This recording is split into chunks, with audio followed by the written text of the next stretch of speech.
The photo album sat in the estate sale box marked "Free, Old Military Stuff," and Sarah Manning almost walked past it until she saw her grandfather's name written in faded ink on the inside cover. Private James T. Manning, 4th Infantry Division, 1944-1945. Her grandfather had died 3 months ago at 97, and the family had been clearing out his house in Cedar Rapids, Iowa. Sarah had heard his war stories 1,000 times growing up. How he'd landed at Utah Beach on D-Day, fought through France and into Germany, earned a Bronze Star. But she'd never seen this album. It had been hidden in the back of his closet, wrapped in brown paper and tied with string like it was something secret, something dangerous. The first few pages were standard issue. Photos of young soldiers at training camps, group shots with buddies, the kinds of pictures every WW2 veteran seemed to have. Then Sarah turned to page 7 and stopped breathing. The photograph was blurry, taken with shaky hands but unmistakable. 2 soldiers in muddy uniforms sitting side by side on what looked like a destroyed German bunker, arms around each other's shoulders. They had the same face, same sharp nose, same wide-set eyes, same crooked smile. Identical twins.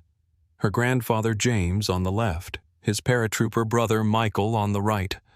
The photo was dated in pencil on the back. Somewhere in Germany, April 1945. Sarah had never known her grandfather had a twin brother. Never. In all those years of war stories, James had never mentioned Michael once. She flipped through the rest of the album frantically. More photos of the 2 of them together, in France, in Belgium, in Germany. Always together, despite being in different units. A letter fell out from between the pages, written in her grandfather's handwriting, but dated 1998, 50 years after the war ended. If you're reading this, I'm gone. I need someone to know the truth about Michael. The family thinks he died during training in 1943 before we ever shipped out. That's what I let them believe because it was easier than explaining what really happened. Michael didn't die in training. He died in Germany on April 28, 1945, 3 days before the Germans surrendered. And the reason he was there, the reason we kept meeting across Europe against impossible odds, is something I've never told anyone. Not your grandmother, not my kids, no one. Because some things are too big, too impossible, too much like fate to say out loud without sounding crazy. But I saw my brother 3 times during the war.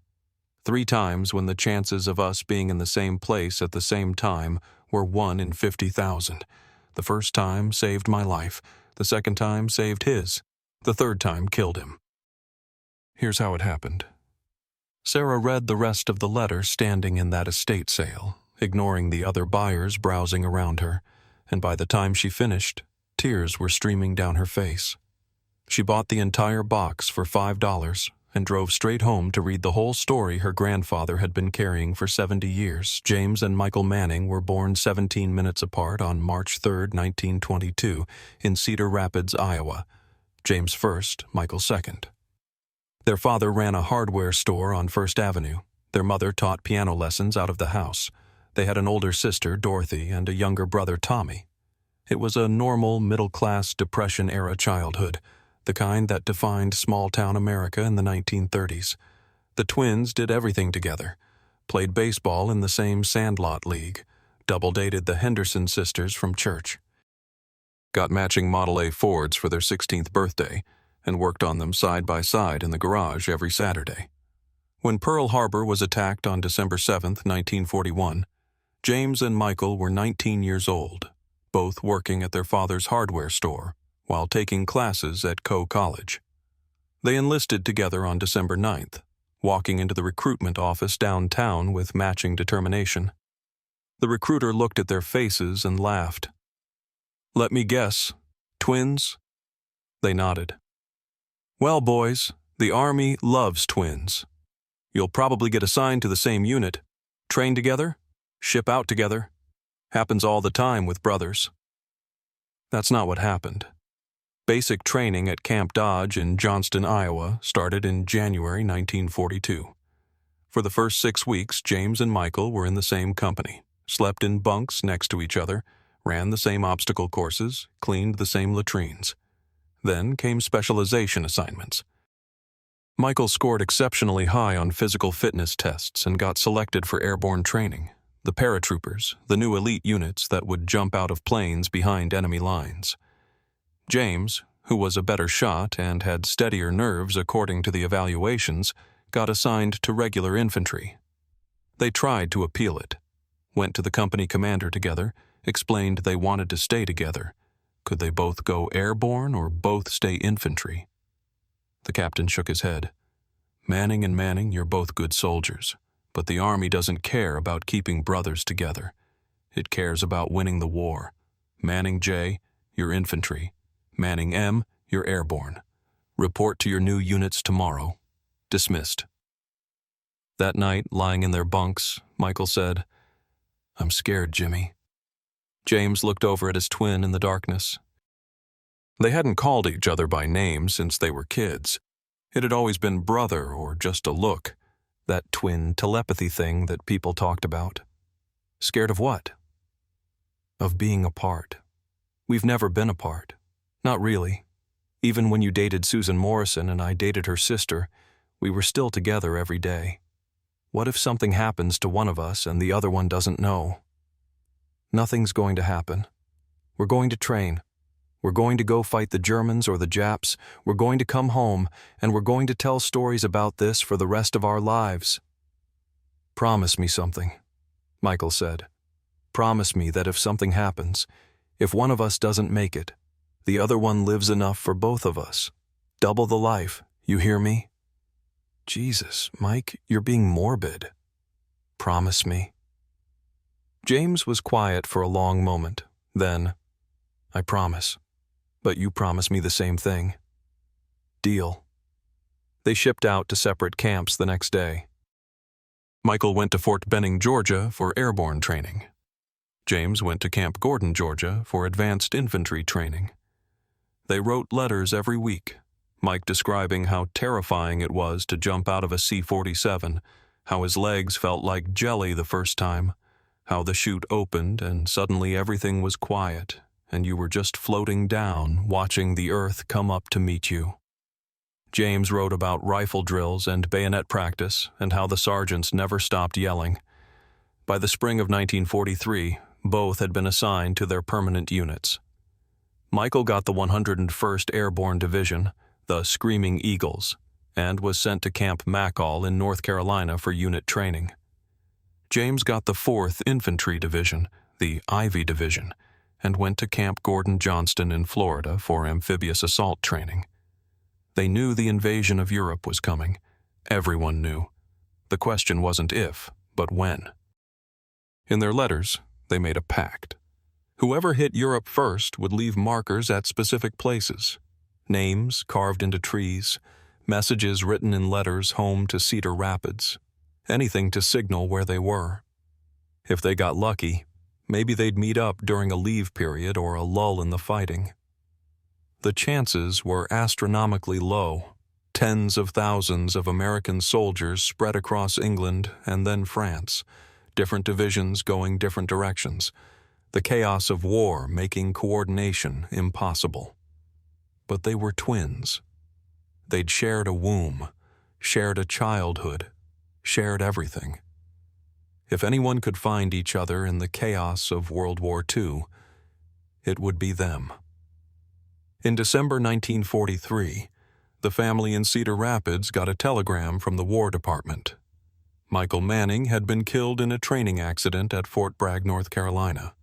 Parachute malfunction during a night jump. Body recovered. Funeral arrangements pending. Their mother collapsed. Their father closed the hardware store for a week. Dorothy and Tommy cried for days. James, who was in Florida when the telegram arrived, got emergency leave and made it home for the funeral. Except there was no body. The Army said Michael's remains were too badly damaged for an open casket, so they sent a sealed coffin with full military honors. Flag-draped rifle salute, the whole ceremony. They buried him at Oak Hill Cemetery in Cedar Rapids with a headstone that read, PFC Michael Thomas Manning, 101st Airborne Division, 1922 to 1943. Greater love hath no man than this, that a man lay down his life for his friends. James stood at the graveside in his dress uniform and knew something was wrong. He couldn't explain it. No logical reason, no evidence, nothing concrete. But he knew.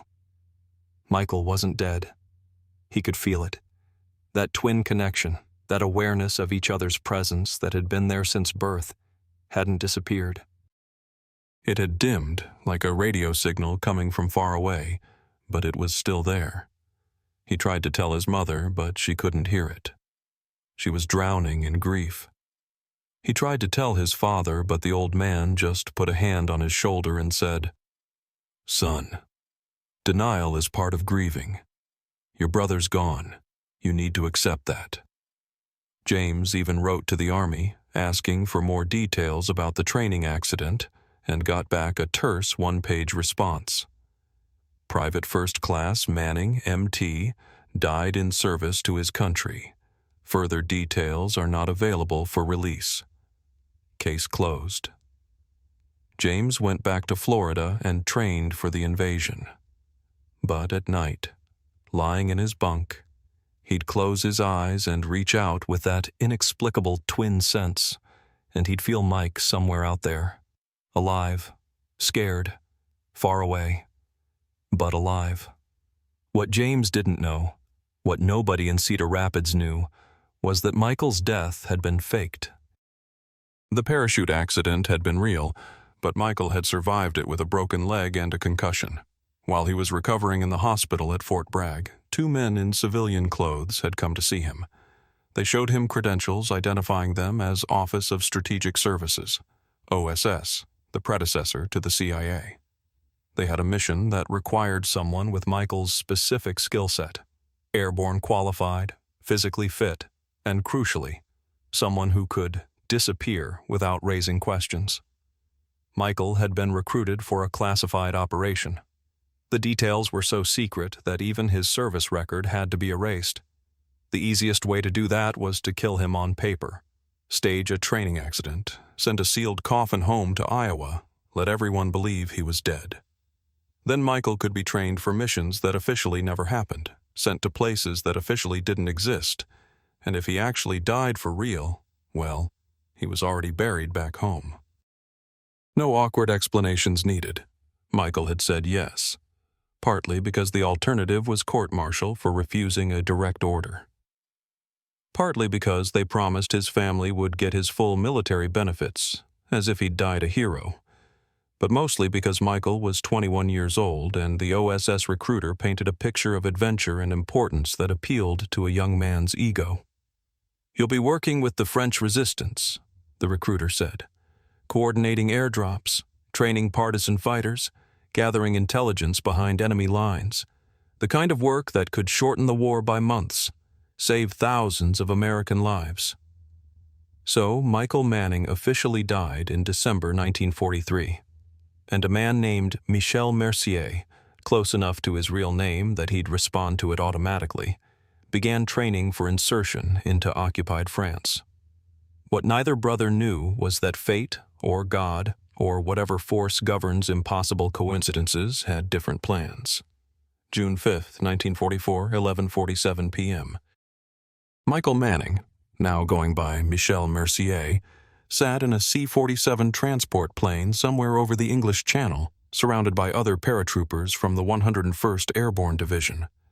The plane was packed with men, all wearing full combat gear, faces blackened with camouflage paint, weapons checked and rechecked. Michael wasn't officially part of the 101st anymore. His OSS mission was separate, inserting him deeper inland to link up with a resistance cell near Carentan. But he was jumping with them because the flight path took him close to his target zone. The plane shook from anti-aircraft fire. The red light by the door glowed. The jumpmaster shouted, "Stand up! Hook up!" And Michael clipped his static line to the cable running down the center of the plane. His hands were shaking. Not from fear, he'd made 40 training jumps, but from the knowledge that this was real. People were shooting at them.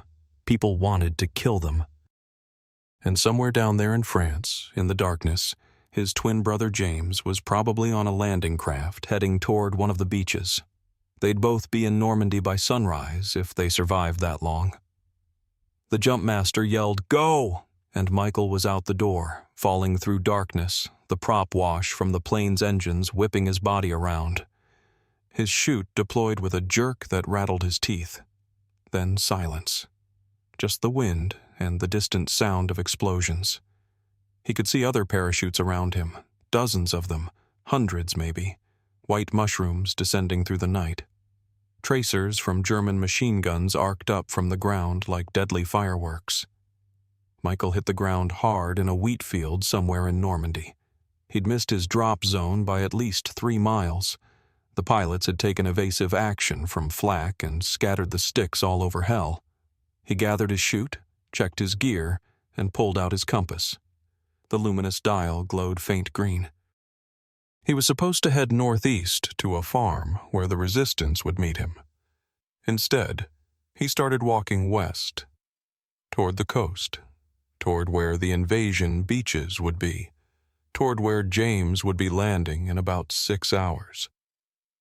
Later, Michael could never explain why he went the wrong direction. Some instinct, some pull, that twin connection reaching out across the darkness.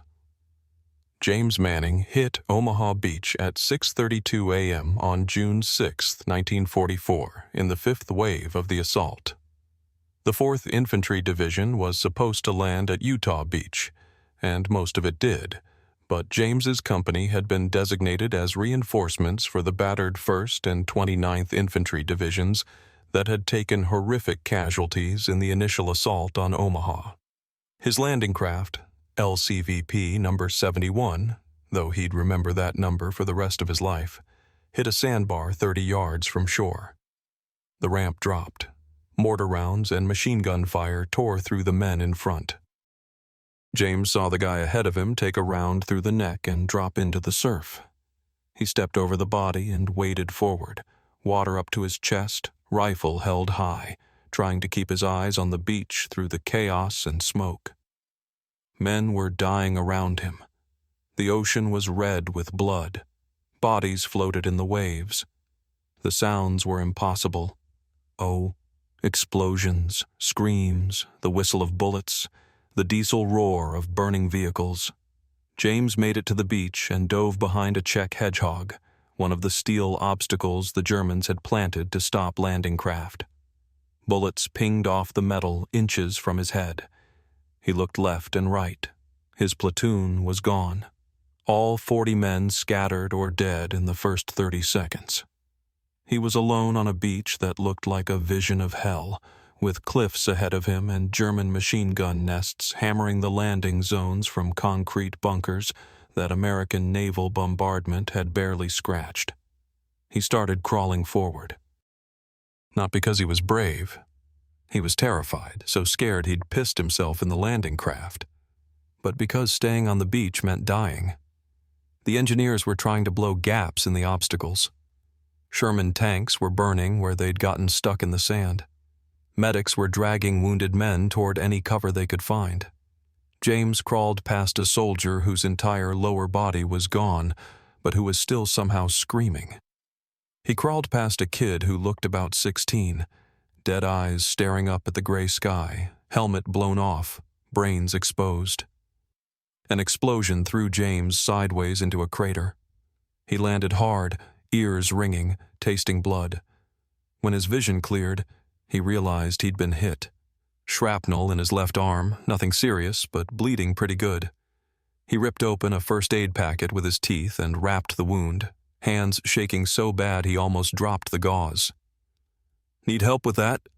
someone said. James looked up. A paratrooper was crouched in the crater with him. You could tell by the distinctive M1942 jump uniform and the screaming eagle patch on his sleeve.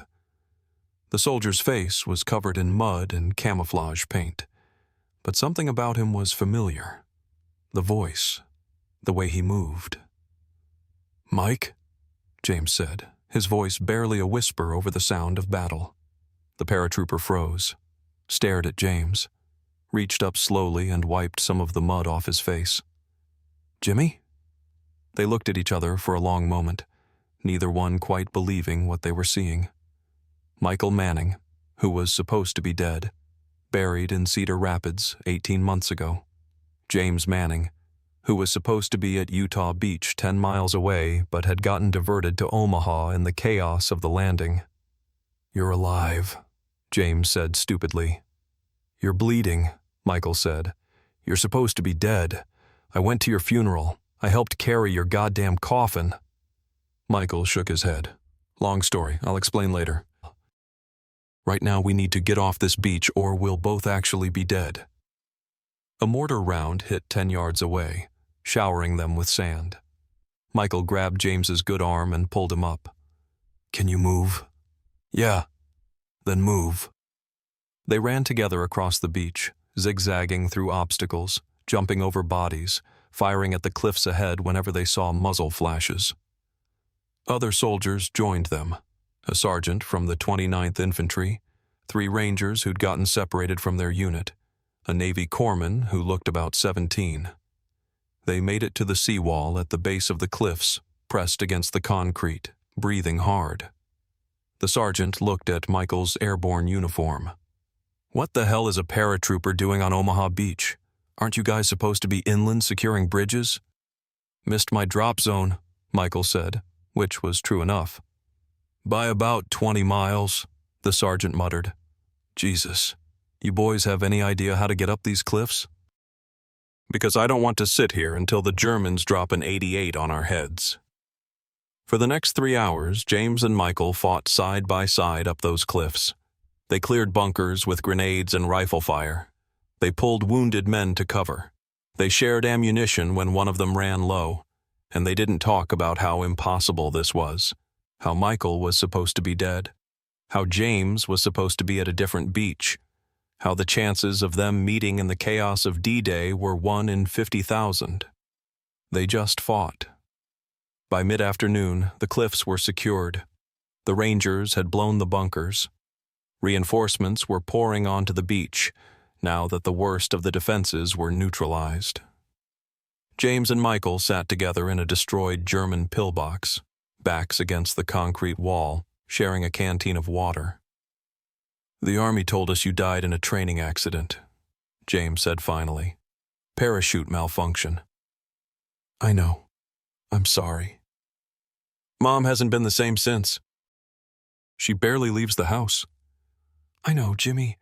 I'm so sorry, but I couldn't tell you. They made me—" Michael stopped, shook his head. "I can't talk about it. It's classified. But I'm alive, and I've been thinking about you every day since they faked my death, and I kept trying to feel if you were okay using that twin thing we used to have, and—" His voice cracked. "I thought you'd be at Utah Beach. What the hell are you doing here?" "My company got diverted to reinforce Omaha. Pure chance." James looked at his brother, really looked at him. "Mike, what are the odds? What are the actual odds of us being in the same place at the same time on D-Day?" "I don't know. Astronomical. And you just happened to be in the same crater I fell into." "I know." They sat in silence for a moment. Around them, soldiers were regrouping, officers were shouting orders, medics were treating the wounded. The sound of the battle had moved inland. They could hear tanks and artillery in the distance. "I have to go," Michael said finally.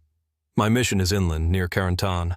I was supposed to link up with the resistance yesterday, but obviously that got screwed up. I need to find them and complete my assignment." "What assignment?" "Can't tell you, but Jimmy—" Michael gripped his brother's shoulder. "Whatever happens, you can't tell anyone you saw me. Not the family, not your buddies, nobody. As far as the world knows, I'm still dead. You understand?" "No, I don't understand. How can I not tell Mom you're alive?" "Because if you do, they'll court-martial me. Or worse. I signed papers, Jimmy. I agreed to this. The mission is bigger than us." Michael stood up, checked his rifle. "I'm sorry. I know this is impossible, but you have to trust me." James stood up too. "When will I see you again?" "I don't know. Maybe never. Maybe after the war. Just live for both of us, okay? Like we promised. Mike, I have to go." "Stay alive, Jimmy." Michael left the pillbox and disappeared into the chaos of the beach, and James watched him go, feeling like he'd just seen a ghost. For the next 3 days, as the 4th Infantry pushed inland from the beaches, James convinced himself he'd imagined the whole thing. Combat hallucination, stress-induced psychosis. His dead twin brother showing up on D-Day to save his life was too impossible to be real. Then he received a letter. It arrived July 1st, forwarded from his unit mail. No return address. Inside was a single page in Michael's handwriting.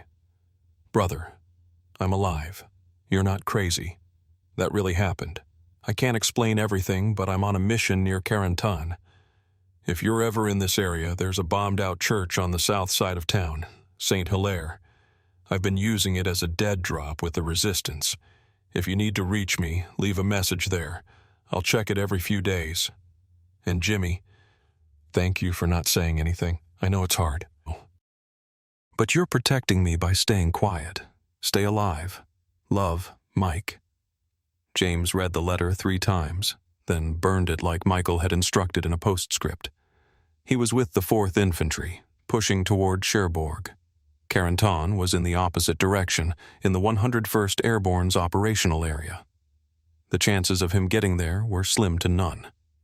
But 3 weeks later, July 22nd, James's platoon got orders to support an operation near Carentan.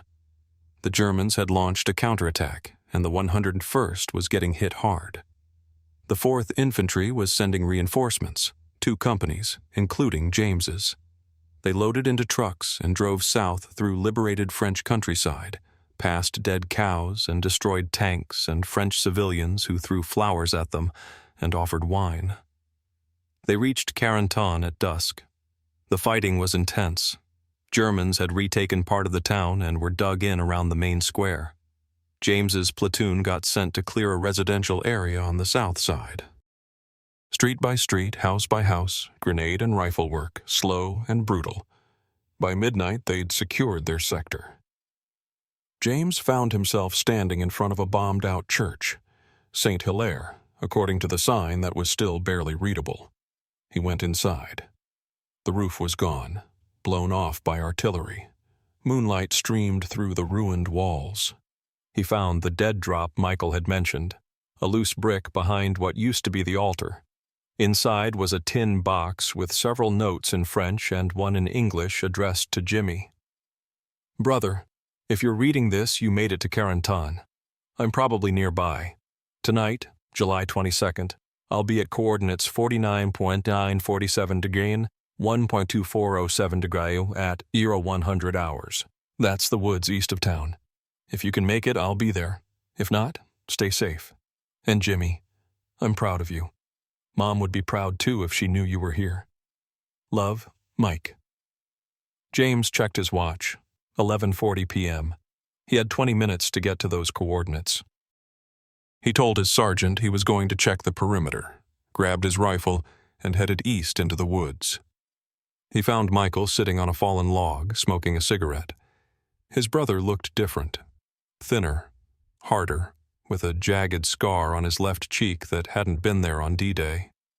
They didn't say anything at first, just sat together in the darkness, listening to the distant sound of artillery. "You came," Michael said finally. "You knew I would." "Yeah." Michael took a drag on his cigarette. "Jimmy, I've been doing things, terrible things. Things I can't talk about even after the war is over. But I need you to know, I'm doing them because they matter. Because every German supply depot I help the resistance blow up, every bridge we take out, every intelligence report I send back, it saves American lives. It shortens the war. I believe you. The family still thinks I'm dead, don't they? Yeah.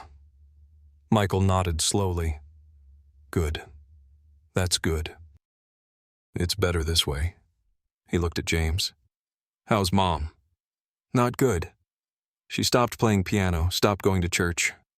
Dad's worried about her. Jesus. Michael's voice was rough. I did that to her. My choice. My mission. No. The war did that to her. You're just trying to end it. They sat together for an hour, catching up in whispers, sharing stories about the past 6 weeks of fighting. Then Michael looked at his watch.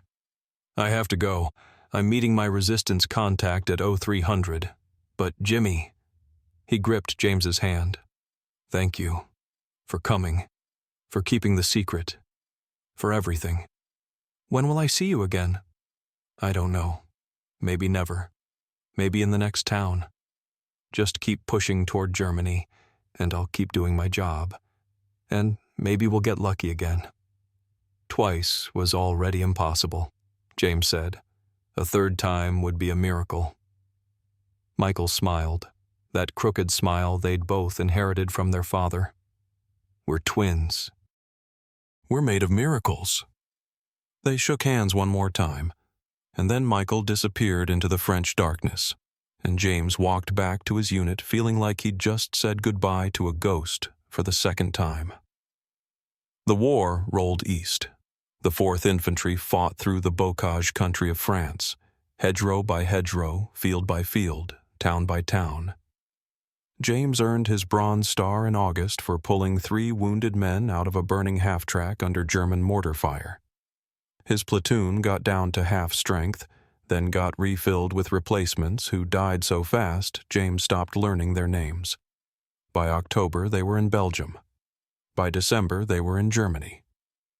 Michael, meanwhile, was doing the work that never made it into history books, coordinating airdrops for resistance cells, blowing up German trains, gathering intelligence on troop movements.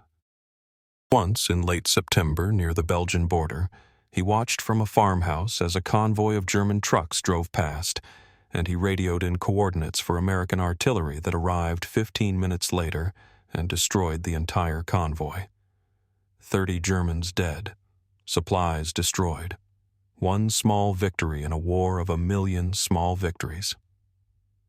He thought about James constantly, wondered where his twin was, whether he was safe, whether they'd ever meet again. The OSS had promised Michael's mission would last through the end of the war, and then he could come back to life and return to Cedar Rapids with some cover story about being a prisoner who escaped. But Michael wasn't sure he'd survive that long. He'd already had 3 close calls. Once when a German patrol nearly found his hideout.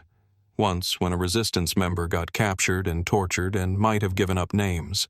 Once when friendly American artillery almost killed him because his radio's battery had died and he couldn't signal his location. Winter came. The Battle of the Bulge hit in mid-December, throwing the American advance into chaos. The Germans launched their last major offensive through the Ardennes forest, trying to split the Allied forces and reach Antwerp. American units were scattered, surrounded, pushed back. James's company ended up in Bastogne with the 101st Airborne and elements of the 10th Armored Division, surrounded by German forces, low on ammunition and supplies, holding the town because if Bastogne fell, the Germans might actually reach Antwerp. Michael was supposed to be 50 miles away, coordinating with a Belgian resistance cell. But when he heard the 101st was surrounded at Bastogne, he made a decision. He told his resistance contacts he was going dark for a week, loaded up with every bit of intelligence he'd gathered on German positions around the area, and walked straight into Bastogne through German lines on December 21st. How he made it through is a story he never fully told. Maybe the German uniform he'd stolen helped. Maybe it was just luck. But he walked into Bastogne on December 22nd, found the 101st's command post, and dumped his intelligence on a shocked G2 officer's desk. Maps showing German tank positions, radio frequencies, supply routes. The kind of information that could turn a siege into a victory. The G2 officer looked at Michael's papers, which identified him as Captain Michel Mercier, OSS liaison, and said, "Where the hell did you get this? French resistance, Belgian sources, some I gathered myself. It's good intel. Use it." They used it.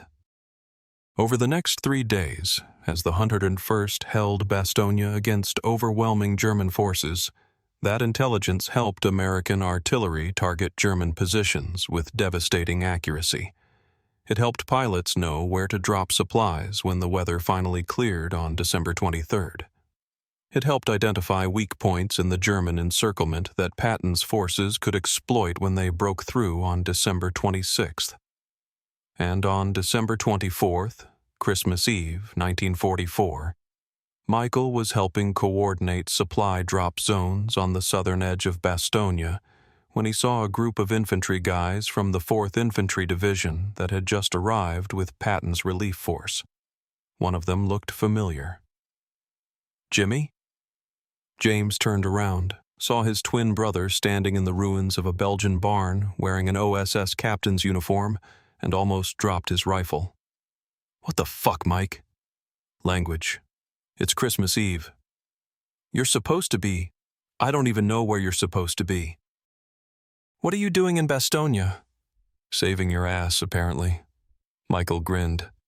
"I heard the 4th was trapped here and thought, wouldn't it be something if Jimmy's company was one of the ones surrounded?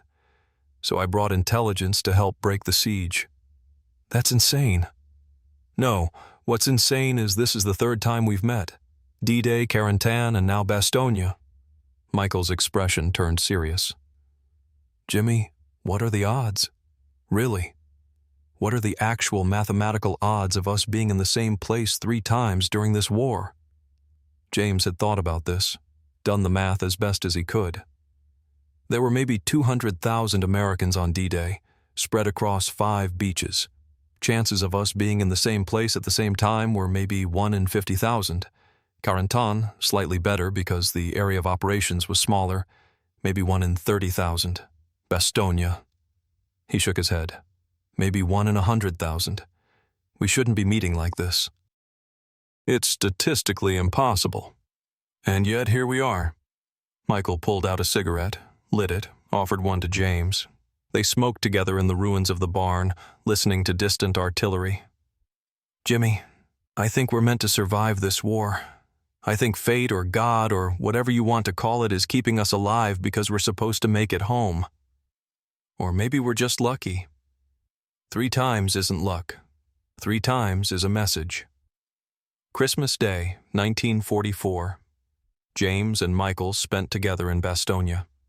The siege had been broken by Patton's forces, supplies were flowing in, the German offensive was collapsing.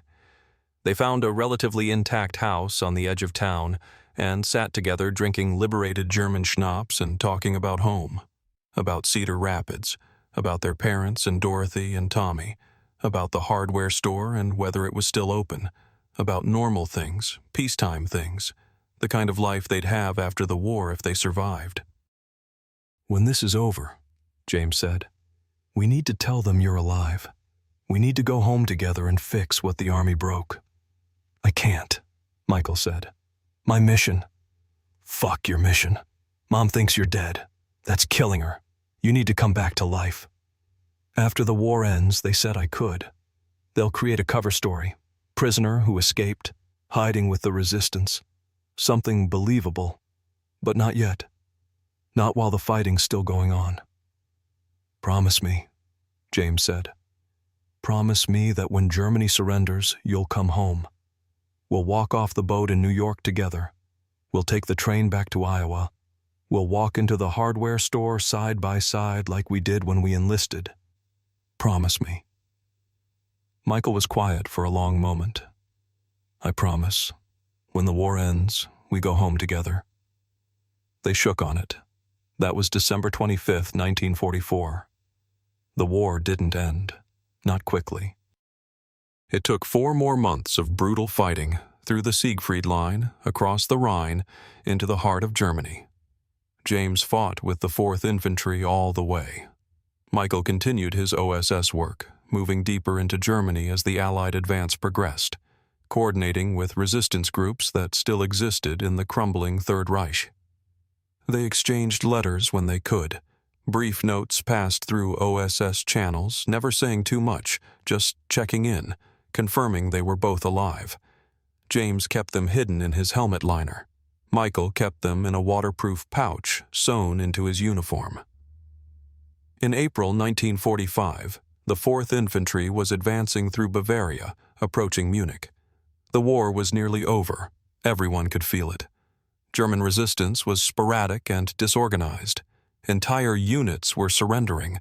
The question wasn't if Germany would fall, but when. On April 25th, James's platoon was clearing a small town called Grafing, about 20 miles east of Munich. They'd expected light resistance and got exactly that, a handful of Hitler Youth with rifles who surrendered after a few shots. James was helping round up prisoners in the town square when a jeep pulled up with an OSS captain in the passenger seat. Michael climbed out, looking exhausted, his uniform filthy, his face unshaven. He walked straight over to James and said, "We need to talk, now." They found a cafe that was miraculously still intact, went inside, and Michael pulled out a map. "The 4th is heading toward Munich, right?" "Yeah, that's the plan." "Don't. Change your route. Go north toward Dachau. The intelligence I've been gathering." Michael's hands were shaking as he pointed to locations on the map. "There's a concentration camp at Dachau. The SS is planning to evacuate it before you get there. Forced march, probably kill anyone who can't keep up. But if you hit it fast, you might get there before they start moving prisoners." "A concentration camp?" "You've heard the rumors about what the Nazis are doing to Jews and political prisoners and anyone they consider undesirable. It's all true, Jimmy.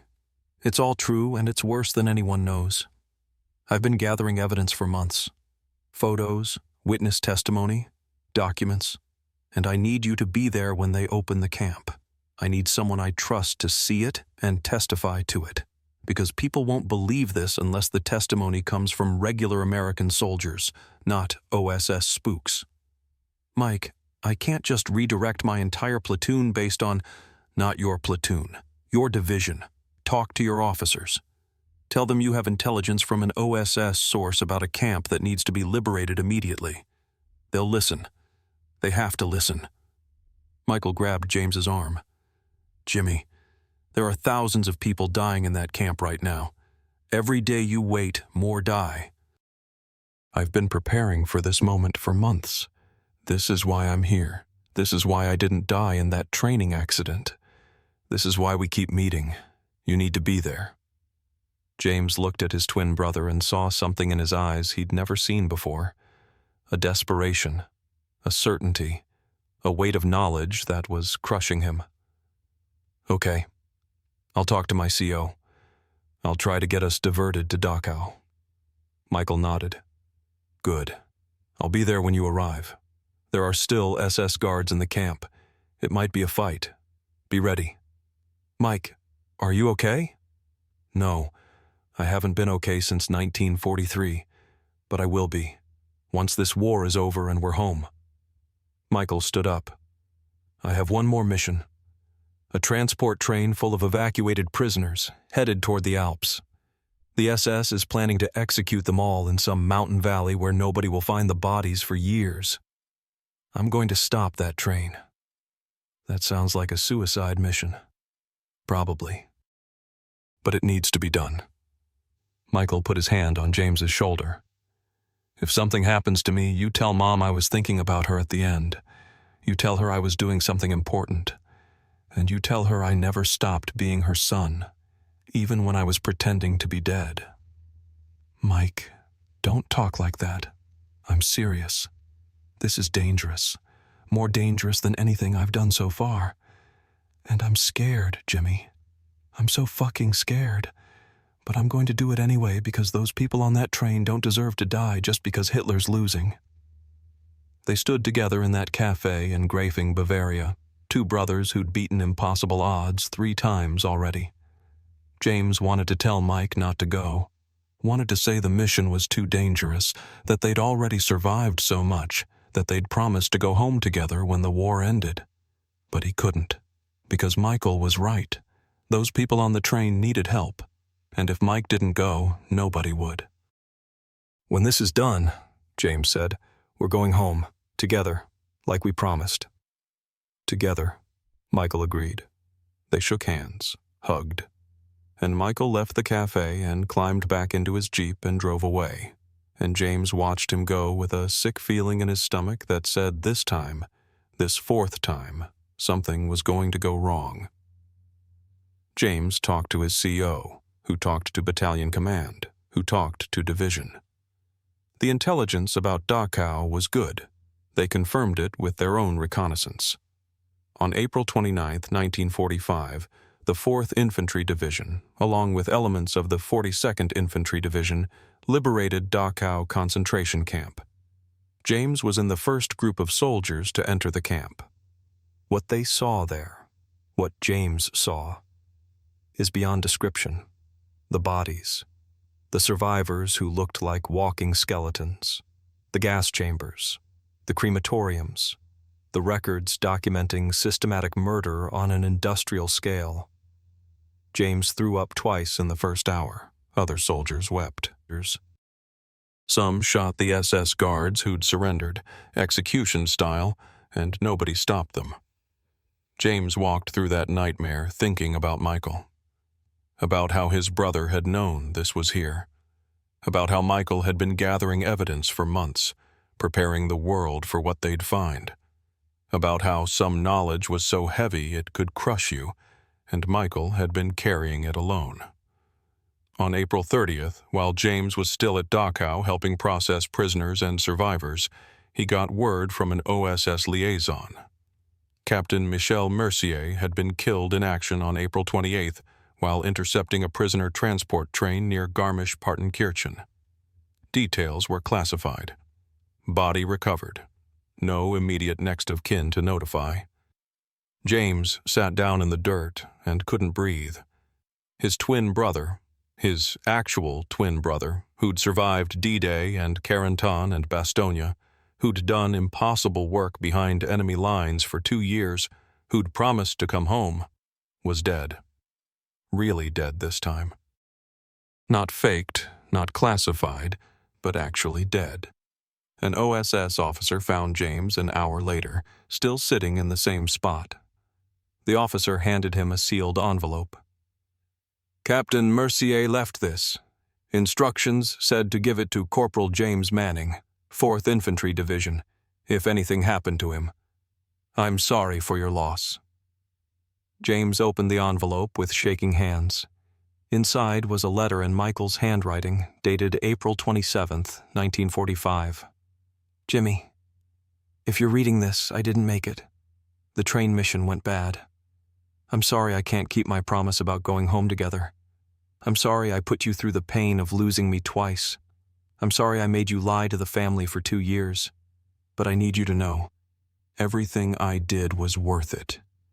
The train I'm about to hit has maybe 400 prisoners on it. Jews, political prisoners, resistance members the Germans captured. The SS is planning to shoot them all and bury them in an alpine pass. If I can stop that train, those 400 people live. That's worth my life. That's worth all of it. When you get home, and you will get home, I know you will, tell Mom and Dad the truth. Tell them I died April 28, 1945, doing something important. Tell them I was thinking about them. Tell them I wasn't the coward who abandoned them in training. I was trying to save people. Tell them I never stopped being their son. And Jimmy, you promised to live for both of us if something happened. So you have to live double now. Fall in love, get married, have kids, name one of them Michael, run the hardware store, play baseball in the summer. Do all the things we planned. You carry us both now. I love you, brother. Thank you for keeping my secret. Thank you for meeting me 3 times when the odds said we never should have met at all. I think that means something. I think that means we were supposed to help each other get through this war, even though I didn't make it all the way. Take care of everyone. Tell my story when you can, and know that I died doing what mattered. Love, Mike. James read the letter 3 times, then folded it carefully and put it in his shirt pocket over his heart. He went back to work processing survivors at Dachau, because the work had to be done, and because Michael had died to stop similar atrocities, and the only way to honor that was to keep working. The war in Europe ended May 8, 1945. James shipped back to the States in June, landed in New York in July, took a train back to Iowa. He walked into his parents' house in Cedar Rapids on July 15, 1945, 3 years after he and Michael had enlisted together. His mother took one look at him and knew. Something happened. James sat down at the kitchen table, the same table where they'd eaten breakfast as kids, where they'd done homework, where they'd planned their lives. His father sat down across from him. Dorothy and Tommy came in from the living room, and James told them everything. About how Michael's death in training had been faked, about the OSS mission, about meeting Michael 3 times during the war, D-Day, Carentan, Bastogne, about the concentration camps and the train full of prisoners, and how Michael had died stopping an execution, about the letter, about the promise to live for both of them. His mother cried. His father put his head in his hands. Dorothy said, "So, he was alive all that time? All those years we thought he was dead, he was alive?" "Yes, and he was thinking about you. All of you. Every day." James pulled out the letter and let them read it. He was a hero. He saved hundreds of lives, maybe thousands. The work he did with the resistance, the intelligence he gathered, the train he stopped, it all mattered. "He should have come home," his mother said. "He should have told us." "He couldn't. The mission was bigger than any of us." James looked at his family. "Mom, Dad, I need you to understand something. Mike didn't abandon you. He sacrificed for you, for everyone, and he died doing what he believed was right." They buried Michael for real this time, or at least they had a service, since his body was buried in a military cemetery in Germany. They put up a new headstone at Oak Hill Cemetery next to the one from 1943. Captain Michael Thomas Manning, 101st Airborne Division, OSS, 1922 and 1945. Greater love hath no man than this, that a man lay down his life for his friends. He died saving hundreds. James kept his promise. He took over the hardware store from his father. He married a girl named Ruth in 1947. She'd been a nurse during the war, understood what soldiers carried home. They had 4 kids. The first was named Michael James Manning. James never talked much about the war, but once a year on April 28th, he'd take his son Michael to the cemetery and tell him about his uncle, about the 3 impossible meetings, about the brother who died stopping a train full of prisoners from being executed. Sarah Manning, James's granddaughter, read this entire story in her grandfather's letter from the estate sale box. She went to the Cedar Rapids Public Library and researched everything. Found documentation of Michael's OSS service, finally declassified in 2005. Found records of the prisoner train he'd stopped near Garmisch-Partenkirchen, an ambush that killed 6 SS guards and freed 427 prisoners, most of whom survived the war. Found a list of names of people Michael had helped evacuate from occupied France through his resistance work, over 200 names.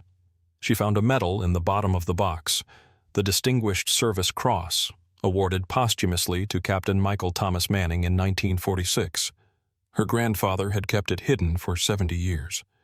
Sarah took all of this, the photographs, the letters, the medal, the documentation, and created an exhibit for the Cedar Rapids Museum of Military History.